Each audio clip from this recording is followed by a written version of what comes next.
listener, and welcome to Nocturnal Transmissions, the fortnightly podcast that brings you dark tales, both old and new, performed by voice artist Kristen Holland. I feel that I've prattled at you quite shamelessly of late. How about this episode we just dive on into our horror? That is, after all, what we're here for, is it not, gentle listener? I'll save anything I have to say until the latter part of our episode. Speaking of which, don't miss our Nocturnal Transmissions Recommends segment. We have something very diverting to share with you. Something I believe any of you listeners to A Voice from Darkness will find particularly interesting. Oh dear, I'm doing it again, aren't I? All right, Nocturnal Transmissions is proud to present The Mouth That Opens by Logan Noble.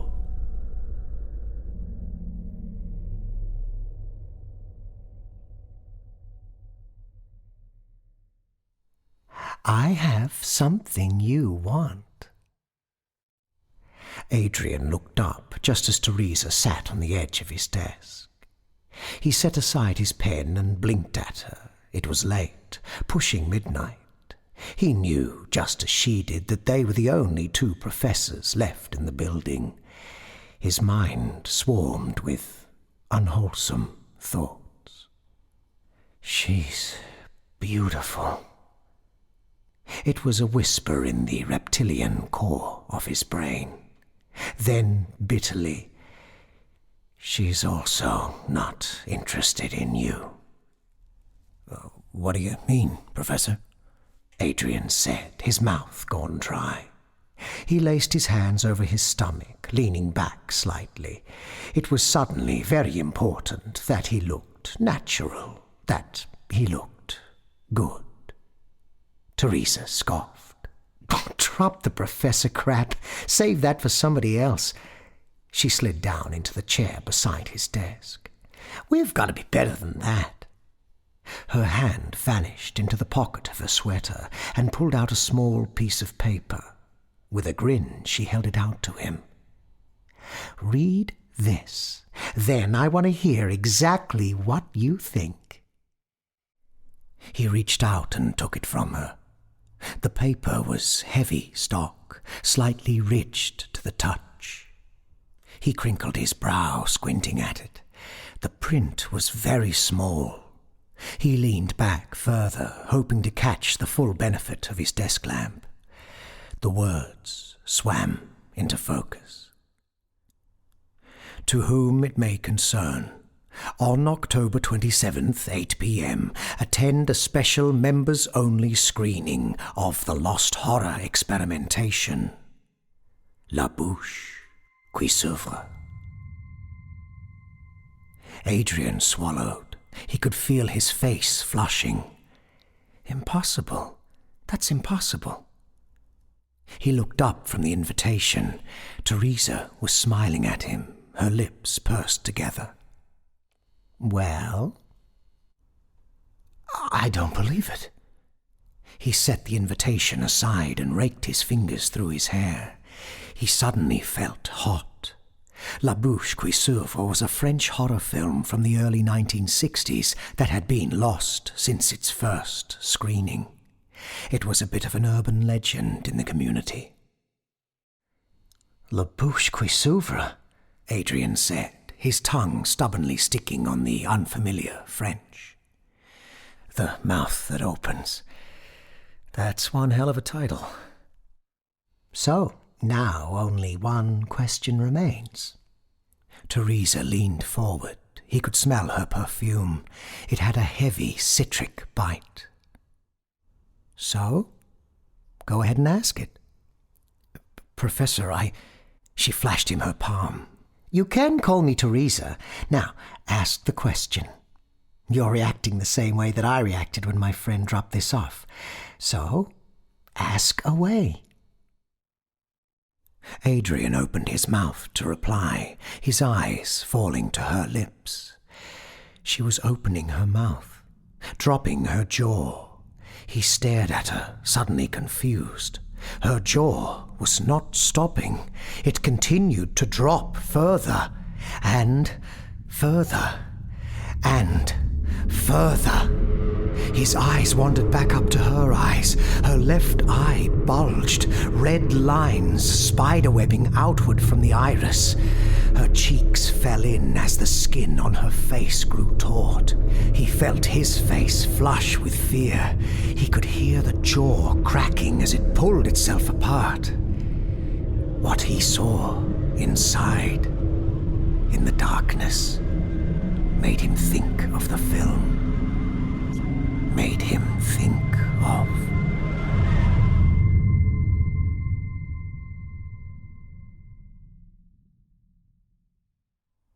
The hotel was a sliver protruding from the grey flesh of the city.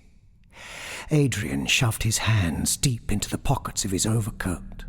The brisk October night seemed to close in around him. He exhaled sharply and continued to walk toward the hard lines of the hotel against the darkening sky. It was called the Province, even though he'd lived in this area for nearly 8 years while making trips to the city for film screenings or other business. He'd never heard of it. Looking at it now, with its countless numbers of windows and Gothic design, he couldn't help but be a little angry at himself. This hotel was clearly old. The interior would probably be a treasure trove of Art Deco design. After this screening, he might come back just to take some photos. His mind wandered back to the screening. None of it seemed real. What were the odds? He'd written a paper on La Bouche qui s'ouvre while in college. Only one critic ever saw it. The critic's paragraph-length article, featured in Cahiers du Cinéma, gave little to no information about the film itself. It touched on the plot. A travelling salesman finds his way to an abandoned carnival and a horrific display at its centre, and the sheer visual audacity of the production. The director's name was given as Inconnu, which translated from French to unknown. The time period that it was shot in, the early days of French New Wave, was filled with strange behaviour like that. That article was it. The film never saw the light of day again. A few images appeared years later, showing blurry images of a carnival and a smiling man that lurked within it. It was a lost gem, and a bridge to the barrage of the new blend of European horror that emerged in the decades following. Rumours abounded on what happened to it, why it never saw release, why no actors or actresses ever came forward. Even the critic, Adrian couldn't remember his name, vanished from the writing community completely. Adrian's footfalls echoed around him. He made his way to the crosswalk, the dull light from the Providence lobby doors showing him the way. A black sedan sped by, blaring its horn. Adrian startled, a flash of anger creeping up. The people in this city, they have no manners. Where empty space had been seconds before, Teresa now stood. Her hair was done up and she wore a crimson jacket above black leggings. She looked beautiful. Nope, none of that. He'd promised himself he wouldn't think of her like that. Teresa was a colleague and a friend. She'd been nice enough to invite him along on this once-in-a-lifetime opportunity, and he didn't want to make it weird. With one last glance at traffic, he crossed. When Teresa saw him, she brightened. He smiled back, dropping his hands out of his pockets. When he got near, she clapped her hands together. "Let's get in and grab some seats. This thing is going to be packed." "You think so? I doubt anyone even knows about this thing. Teresa chuckled. You'd be surprised what people know. She spun away and tugged at the door. Let's go. The lobby of the hotel smelled of recycled air and lingering tobacco smoke. Teresa dropped her hands to her side and curled them into fists. Just look at this place, Adrian. He looked at the old curved wood mouldings and the lavish crimson design beneath his feet. Large round pillars stood to his right and left, sporting the regal-looking Provence logo. A fire roared in the wide maw of a fireplace. Red armchairs faced the inferno, further circled in by a group of men with rounded glasses of liquor in hand. Where to now? He asked, taking in the remainder of the lobby. Besides the two of them, the group of men, and a few other scattered guests, the lobby was mostly empty. He was used to seeing other people like himself at film screenings, old polo shirts and salt and pepper beards, the classic film academic look. Teresa motioned. This way. The elevator dinged. Teresa grabbed him, pinching and pulling him by the fatty part of his upper arm.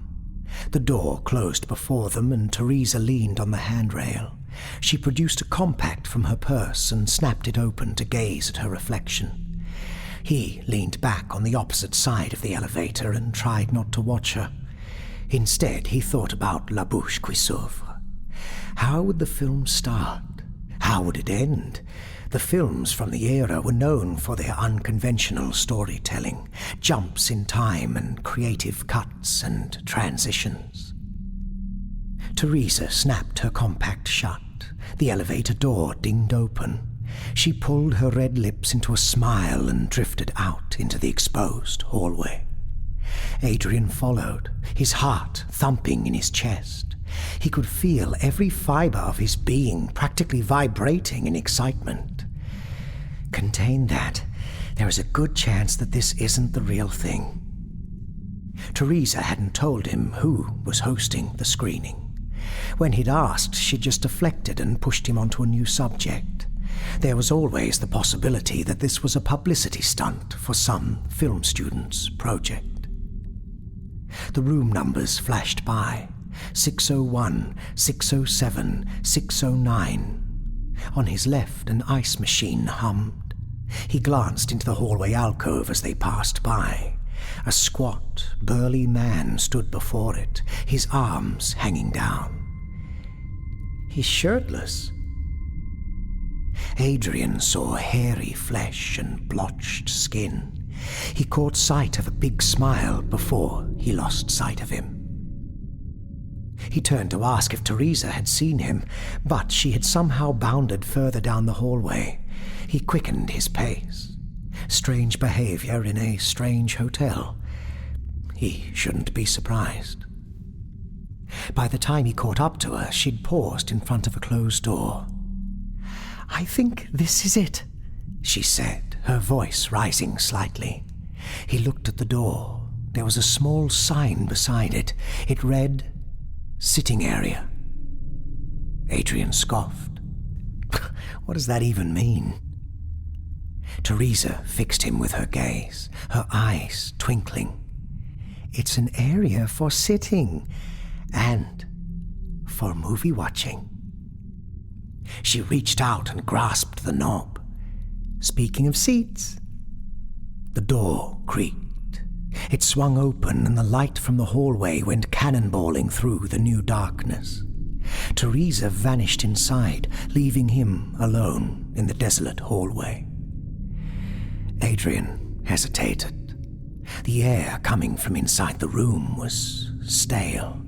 It smelled of decay and moth-eaten cloth. He couldn't help but think back to his younger days, before he went off to film school, before he'd gotten his teaching position at Ashmouth University. He had no money to speak of. He grew up in a hick town in Virginia. He would hit every discount and cheap movie theatre within driving distance every weekend. Those theatres were dark and often waterlogged. The speakers had been blown out and the prints of old films had often been damaged. He hadn't cared. Every second of that almighty celluloid had been worth it. But this felt different. The smell and the air felt superficially the same. But this wasn't an old movie theatre on a bad side of town. This was a seating area in an old hotel. He exhaled. His gut was telling him something was wrong. Not for the first time since meeting Teresa, he realized that he didn't completely trust her. He'd been pranked and mocked by plenty of people in his life, and he'd found that the beautiful women who took an interest in him were often the cruelest. The air wafting out of the open door felt cold. It reeked of food, of mud and exhaust. Take a leap. Take that step. He thought of beautiful Teresa, waiting for him in the darkness. Nothing would ever happen between them, he knew that. She was too good for him. But still, he could sit beside her and just enjoy her company. He could also be in the select handful of people to see a truly lost horror film. He sighed and forced himself to step inside. The darkness inside swallowed him whole. His eyes took a moment to adjust. The door creaked and then slammed itself shut behind him, severing off the light from the hallway. Adrian stood still in the room, holding his breath. As his vision adjusted, shapes began to form. Outlines of chairs, the sharp corners of a small screen, then, set against it, the back of Teresa's head. He walked forward, taking small steps to avoid bumping his shins. The room was cramped. It looked like, as far as he could tell, the seating was made up of just 3 or 4 rows of fold-up chairs before a small screen. He scanned the darkness for other human shapes. There was no one else. Were they early? He felt his way across the room and sat next to Teresa. She turned her head to him and nodded. "What took you so long?" Adrian racked his brain for a response. Something witty, something smart. Nothing occurred to him. Instead, he said, "It took me a moment to get used to this smell." It was a lie, but only a partial one. The old food smell was even worse here in the center of the room than it had been out in the hallway. Now he was almost positive about what it smelled like. It smelled like a carnival. He thought back to that piece on the film. A traveling salesman finds his way to an abandoned carnival, and a horrific display at its center. Whoever was running this thing had found an interesting way to immerse his audience. The darkness of the room, the smell of a carnival. He had to remember all these details for when he wrote about it. Teresa leaned closer to him. Adrian could practically feel how excited she was. "When is this thing supposed to start? I think we're the only ones in here. I wonder if..." The sound of a projector kicking on filled the tiny room. The light, wholly white, struck them. Teresa gasped. Adrian could feel his eyes constrict with force. A beam of concentrated light cut through the gloom above their heads. An image appeared on the screen. The film was black and white. A title popped its way over a screen of deep, intense black. La Bouche qui s'ouvre. The lettering was ornate and swooping. The image shuddered as the title dropped away. Dear God, this is happening. A carnival appeared. He squinted his eyes, trying to take in all the detail. He saw clowns and a strong man, tents and the flashing lights of a dozen rides. The camera stalked forward, a POV that took in all the details before it. Adrian knew then that the film they were watching was real. He could see it in every inch of the frame. His mind howled in happiness. Teresa was leaning into his shoulder. She was warm. As the film unfolded, Adrian's mouth dropped open. And he watched.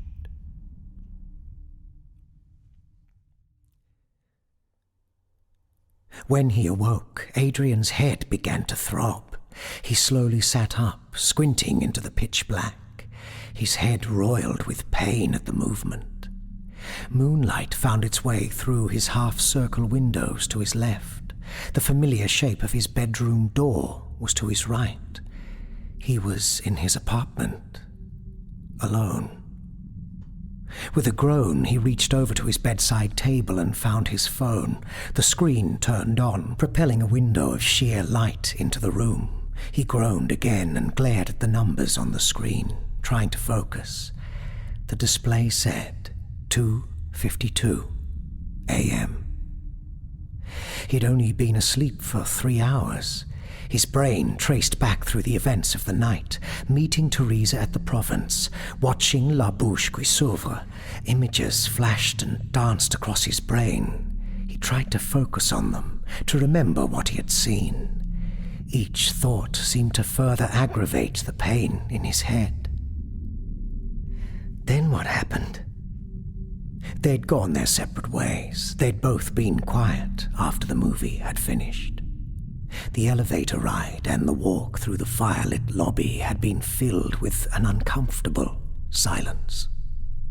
They'd both had so much to say about what they'd seen, but it was as if they couldn't find the right words to express it. Adrian unplugged the phone from his charger and snatched it off the table. He fell back into bed, the pillow wrapping back around his throbbing skull. He needed to send his old colleagues a message. They needed to know what he'd just seen.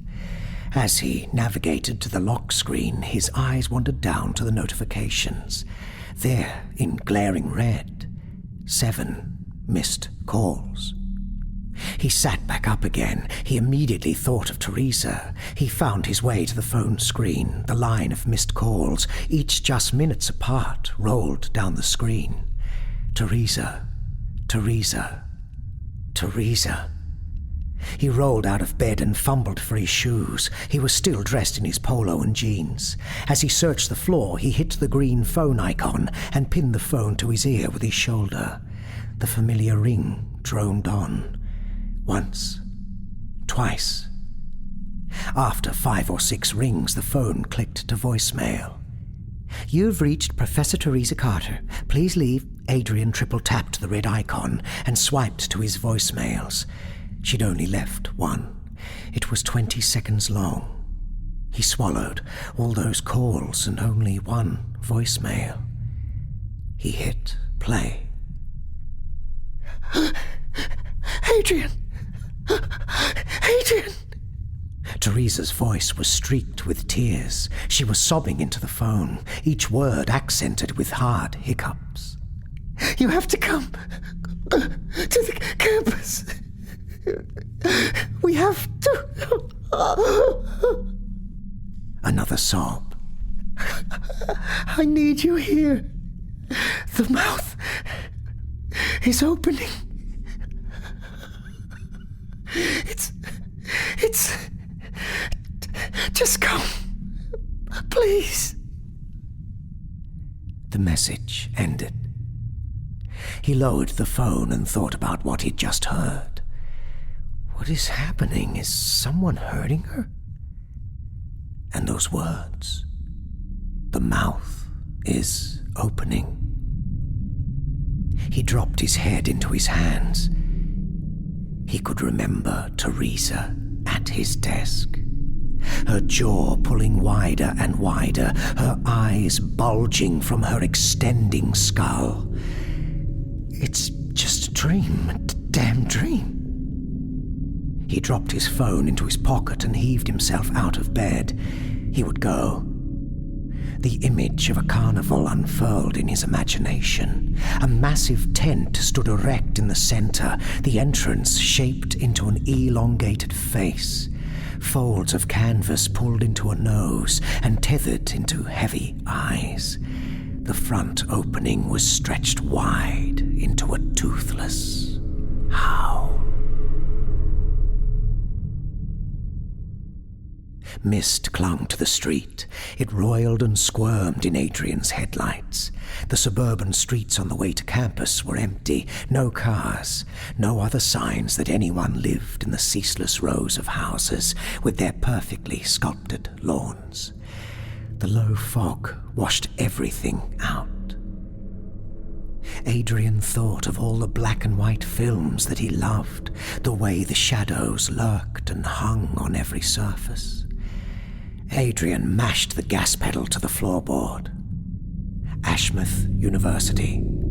His headlights swept past the sign, giving him a snapshot of the empty campus behind it. The main road led past the front offices, the library and the sports stadium. The quad and the classrooms were tucked away on the other side, just out of sight. Adrian swept the sidewalks with his eyes. He had no idea where she would be. Her office was a good bet. A group of students crossed the road ahead of his car. Adrian scowled. They should be in their dorms, not wandering. The student at the back of the group pivoted away, and the light from the streetlight above caught his face. Adrian gasped and slammed on his brakes. The car screeched to a stop, his tires digging into the asphalt. The student's face was caked with heavy makeup. The clown's face pulled into a ghastly grin. Cracks and empty spots dotted the ghastly visage. The group behind him lurked just outside the pool of light. A clown, he muttered, shocked and horrified all at once. Another memory leapt to his mind.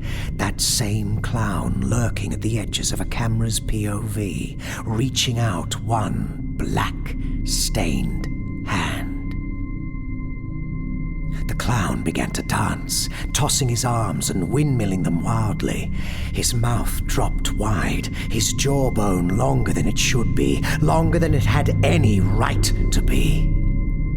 Adrian cursed and hit the gas. His headlights reeled through the night. He sped further down the campus road, sweat beading at his hairline. What the hell is happening? His world felt thin, dangerous. What had the movie done to him? Perhaps there was a reason the film had never been released.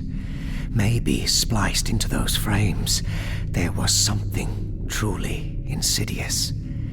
Latent psychological triggers, brainwashing brought on by subliminal messaging. The auteurs in the new wave were daredevils and pioneers. It was possible that this unknown filmmaker had made a film that tapped into something unreal, a window into darkness. The mouth that opens. Light. It churned in the sky, the very edges of it peeking out behind the administrative building straight ahead. The light was blinding white. His stomach churned. He knew what was coming, just as he knew something was wrong with his brain. The evidence was everywhere, the events leading up to now. His pseudo-date with Teresa, the dark screening in an empty room, late-night calls from a woman that should be calling anyone else but him. If this were a film, what would come next? Adrian passed the administrative building and slowed his car to a stop. He pushed it into park and stared out his passenger side window. There, where the emptiness of the quad had once been, was a carnival. It was a sprawling mess of rising tents and ramshackle wooden buildings. String lights formed intricate patterns above and around them. Those same white lights from before swept his car and swiped up. He couldn't believe his eyes. The entire carnival was completely empty of color.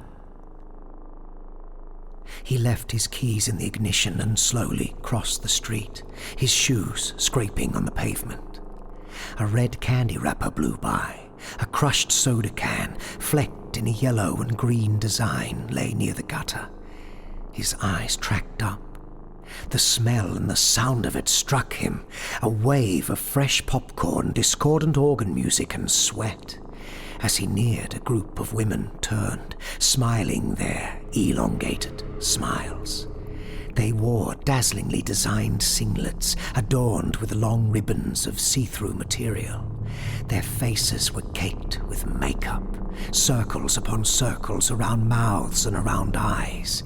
Each woman looked the same, glass-eyed, and a smile too crammed with teeth. They squirmed like worms at the tip of a sharp blade. They were revolting. Adrian averted his gaze and stumbled on. He remained the only color in a sea of monochrome. I am here, in the mouth, or heading into the mouth. A woman screeched with laughter. Someone yelled at her, his French running together. Teresa was here. He was sure of it. A shirtless man stepped in front of him. Adrian stopped, panic seizing at his throat. It was the man from the hotel. The strong man. His barrel chest gleamed with sweat. The carnival wheeled and howled on behind him. When the man finally spoke, his voice was hard as gravel and broken glass. Sa bouche est cavernous. Il vous dévorera tellement. The strong man said, taking a heavy step forward. Adrian raised his hands and curled them into loose fists. The man towered over him. He could not fight. Fighting is useless. This is just a delusion, a flight of fancy. Je vais te montrer le secret, mon ami. The strong man raised his hands to the edges of his mouth and hooked his fingers past his lips and between his teeth. His lips curved wetly around his fingers, curved up. Adrian saw his forearms bulge. No, not again. No. Adrian looked down at his brown leather shoes and charged ahead.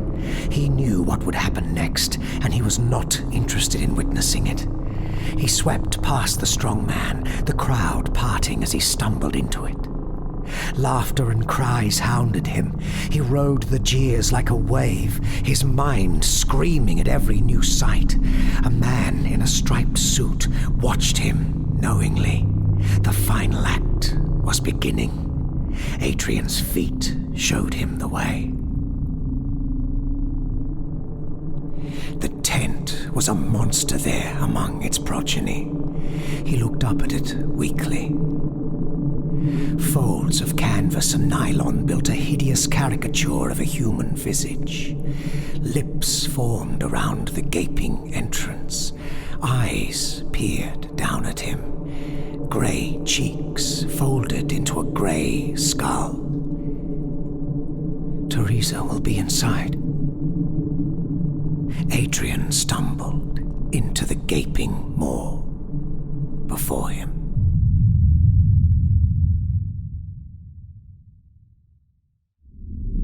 Color flooded his senses again. He gasped at it, his eyes sucking it in. Brass reds, hard blues. A theater. Rows and rows of enormous chairs stretched out before him, staggered out into the darkness at the edges of his vision. Adrian stumbled in, struggling to take in the details even though he'd seen it all before. In a film, his failing mind struggled to understand. La bouche qui s'ouvre. Red velvet curtains hung down onto a skeletal stage. Down at the end of the aisle, where the stage met floor, stood the man in the striped suit. His head was down. Adrian walked toward him, his head abuzz. His muscles felt electric, swollen. There, curled up at the man's feet, was Teresa. She was dressed the same as she'd been when he'd seen her last, though he could not see her face. Adrian knew she was alive. A voice rang out, crystal clear. It was English, tinged with an accent he could not place. Welcome. I have many wondrous things to show you. Adrian licked his lips. I'm taking Teresa and I'm leaving. The man in the striped suit did not raise his head. Adrian feared that face. He did not want to see it. No. She has already fallen in. She's already been made one. We're so happy to have her. It's been so very lonely. He took another step forward. He was aware of how large the theater was around him. He suddenly had the urge to look up, to see what lurked there among the rafters, in the dark. Please. He hated the way his voice sounded. Weak, ineffectual.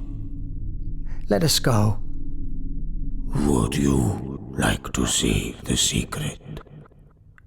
You won't be alone anymore. Lots of beings like yourself reside there now. Once you see it, you won't want to be anywhere else. Tears rolled out of Adrian's eyes. They rolled down his cheeks, fat and hot. The film was coming back to him now, the protagonist that stumbled into a world that he didn't understand. The protagonist thrust against a force that he could never hope to understand. You must ask me, the man in the striped suit said. Ask me to see the secret. Adrian opened his mouth. His lips struggled to form the words he needed. The walls around him were transforming. The swirling designs pulled wetly open. Lips formed on the floor, on the chairs. They inhaled and exhaled, hot air pushing and pulling on him. The curtains behind the man began to shiver. Please, let me. Adrian choked out his words before breaking into a sob. This was destiny. His life was always meant to end this way. Teresa stirred at the man's feet. She turned over, her face suddenly coming into stark view. She had no eyes, no nose. Her face had become one large open mouth. A tongue flopped inside of it as if contracted and moved, pink flesh undulating. Adrian stared, his vision contracting and his mind pulling thin. The man in the striped suit lifted his head. Dark eyes gazed over a long nose. His two hands came out. He hooked them into his mouth. His shoulders pulled outward, flexing. The skin tore and split, a pool of darkness consuming all. His lips broke, and hungry darkness flooded outward, filling in whatever space it struck like liquid tar. It found Adrian, and he felt himself fall into it.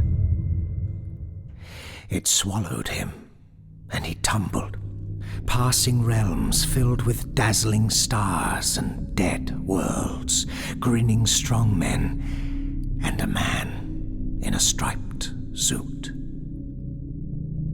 As he fell, his body grew cold. He closed his eyes. He felt no air, no gravity.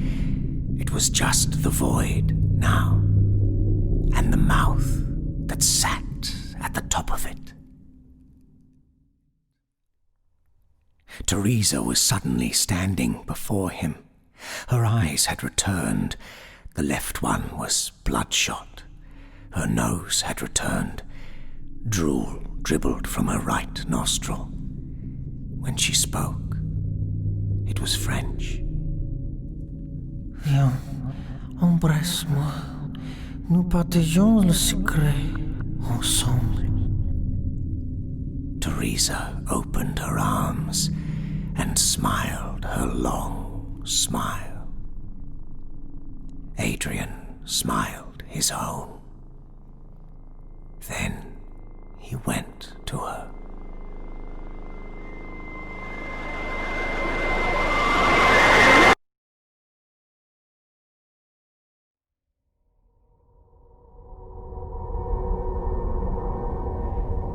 The Mouth That Opens by Logan Noble. If you'd like to find out more about this author, just visit nocturnaltransmissions.com.au and find them on our featured authors page. A big hello to our newest Patreon acolytes, Joseph S. Ward and Kathy Simpson. Hello, Joseph and Kathy. Welcome, and thank you for supporting our humble production. And thank you also goes out to Sam Hankins, who just recently elevated themselves from the rank of minion to fully fledged acolyte. Thank you, Sam. So, who has been listening to the A Voice from Darkness podcast? A Voice from Darkness is a horror and dark fantasy audio drama podcast in the form of a call-in radio show.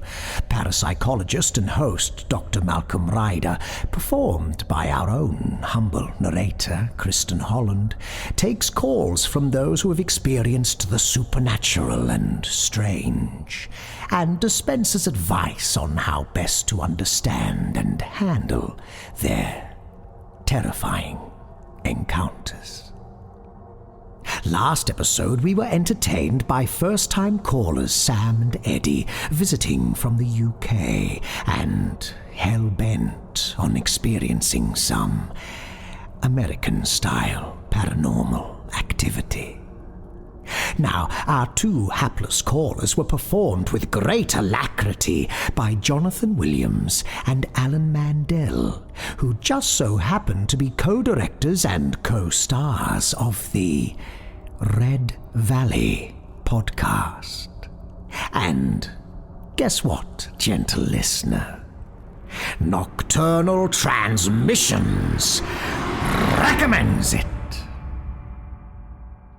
Red Valley is a brand new UK audio drama exploring the creation of one of sci-fi's great unexplained technologies, hypersleep.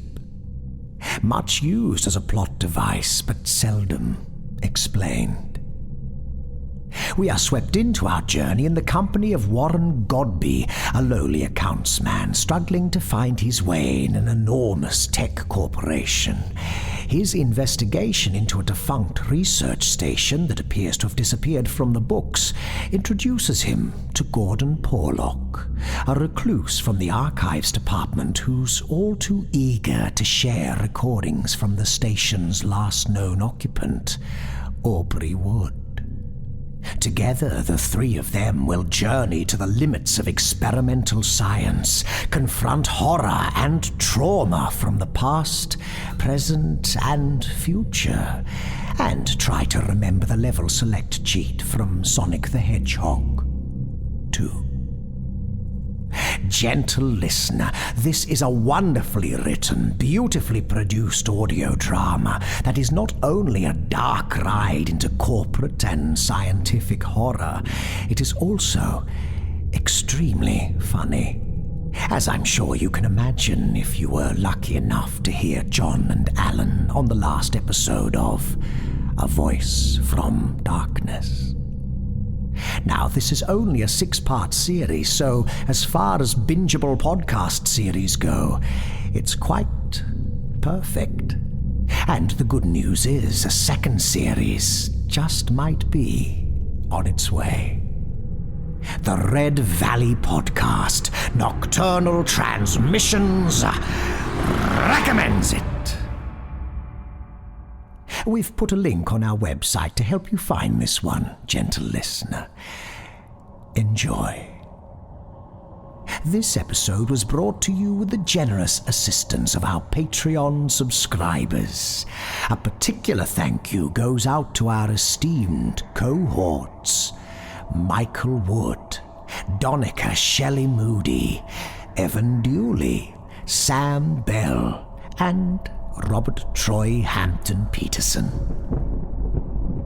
All non-public domain stories are featured with the permission of the authors. All voices and production are concocted by Kristen Holland. Until next time, as always, watch the skies, fear the dark, and don't trust anyone, especially yourself. Bon nuit, gentle listener.